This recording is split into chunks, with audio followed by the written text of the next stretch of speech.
Kerajaan perlu memikirkan kaedah dan mekanisme dalam pelaksanaan subsidi bersasar yang tidak memberi kesan kepada kumpulan B40 atau golongan memerlukan. Ahli Parlimen Titiwangsa Datuk Seri Johari Abdul Ghani berkata, dasar subsidi bersasar ini diakui sukar dilaksana memandangkan kaedah diguna pakai kerajaan dalam pemberiannya sebelum ini dibuat secara pukal. Tambahnya pindahan tunai bulanan kepada rakyat seperti dicadangkan beliau sebelum ini juga boleh diteliti kerajaan. Subsidi bersasar ni bukan senang nak buat, tetapi perlu dibuat. Jadi bukan senang nak buat tetapi perlu dibuat. Kerana semua kita punya subsidi ni, jumlah subsidi yang kita bagi satu tahun 81 bilion. Ya?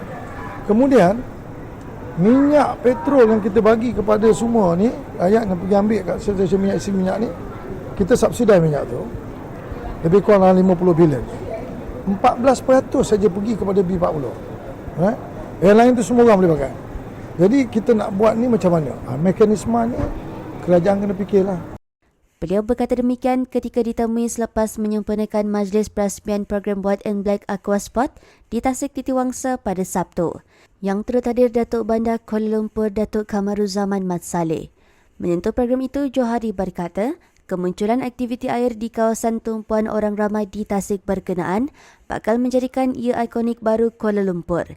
Johari juga mengesyorkan kepada Dewan Bandaraya Kuala Lumpur di BKL supaya dilanjutkan operasi perniagaan pada hujung minggu iaitu dari Jumaat hingga Ahad kepada 11 malam berbanding 10 malam ketika ini. Saya ada minta beberapa perkara kepada Datuk Bandar dan mereka akan mempertimbangkanlah. Salah satu ialah mewujudkan parking bertingkat. Jadi ini bukan boleh buat cepat sebab dia memerlukan peruntukan. Jadi insya-Allah kalau next budget, mana budget ni dah terlepas, next budget mungkin saya akan cadangkan kepada Kementerian Kewangan untuk memperuntukkan kepada Kementerian Wilayah untuk disalurkan kepada DBKL untuk membina parking bertingkat di kawasan ini supaya dia tidak jadi sesak apabila orang datang. Yang kedua, hari ini kadang-kadang ada juga pengunjung-pengunjung datang kena saman. Tapi dia kena saman ni pasal bila orang dah ramai, dia tak ada tempat nak parking, kadang-kadang double parking. Dia bila orang tu nak keluar, dia ni tak tahu mana nak kontak. Jadi dia akan menimbulkan masalah. Jadi kalau nak saman selalu pun tak guna, tak ada penyelesaian. Jadi penyelesaian ialah kita sediakan parking bertingkat, kemudian siapa parking kat luar, itu baru boleh saman. Itu konsep dia lah. Jadi kita tak apalah, kita buat pelan-pelan. Dan juga saya minta kepada Datuk Bandar tadi, tempat ni terutama hujung minggu, Jumaat, Sabtu, Minggu, kalau boleh kita tutup pukul 11 malam. Selalunya kita tutup pukul 9, 10 kan.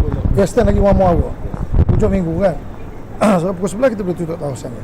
Itu sajalah permintaan saya. Datuk Bandar bila dia angguk tu ada harapan.